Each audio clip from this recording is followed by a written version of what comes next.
This is a national emergency. Our work here will ensure a peace mankind has never seen. The world will remember this day.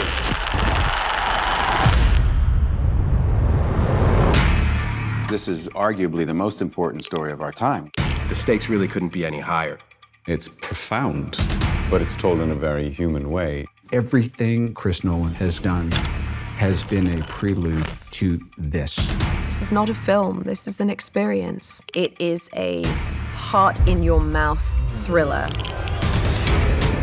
I've been interested in Oppenheimer's story for a long time. At some point, I learned this key piece of information that in the lead up to the Trinity test, they were dealing with the very small possibility that when they pushed that button, they would set fire to the atmosphere of the Earth and destroy the entire planet. And yet, they pushed that button. I wanted to take the audience into that extraordinary moment in human history.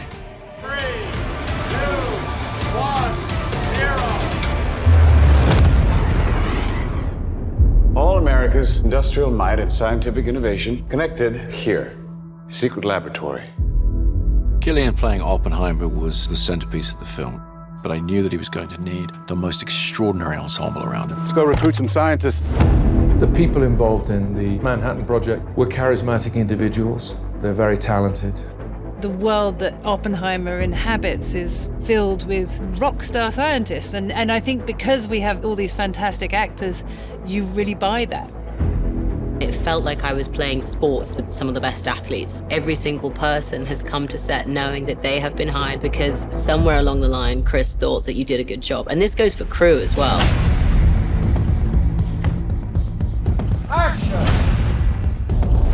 My preference is to always do things in camera as much as possible. It sets a big challenge for every department to actually bring the reality of a thing there for the actors.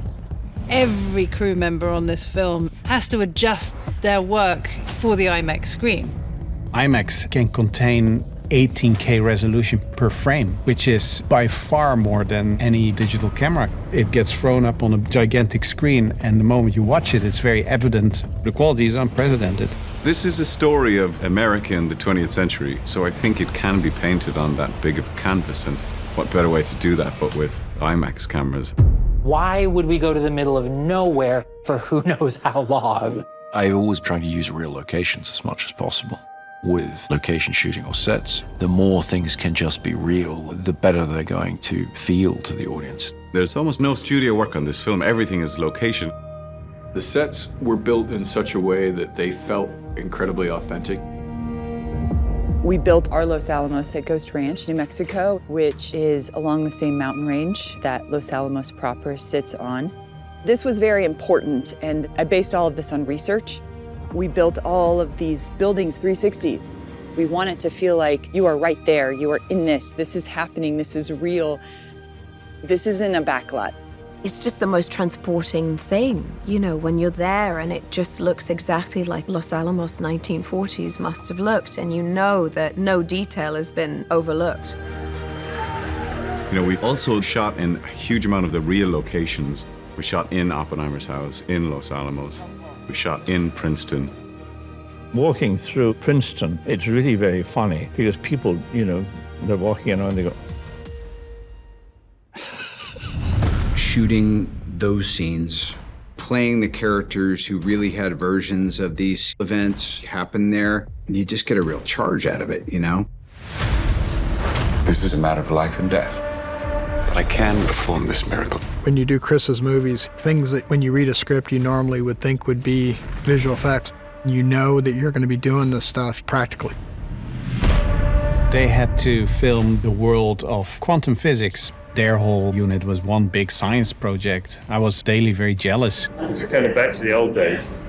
We did a lot of experimentation. We came up with some very interesting analog methods of how to approach this, all of which was leading to the Trinity test, which had to feel nightmarish and terrifying in a way that computer graphics never really is. What we were able to get into the finished film, to me, is extraordinarily beautiful, but also very frightening. Working with this whole team was such a great camaraderie, and with the commonality of we are going to get this in camera. I love Chris's dedication to that. It really speaks to Chris and the way he directs. All of the energy goes around the camera. Like, we're all here to do the same thing. Chris makes films for theaters, for movie-going audiences. You know, so you want to see that as it's designed to be seen. Watching this very different sort of film on that big screen, it sort of makes you gasp. You're right in their experience. This is, I think, a definitive moment in the history of modern filmmaking. Do yourself a favor and go see this on as big a screen as you can. With the sound design and the score and the emotionality of it, this is an unforgettable, unmissable experience in a theater.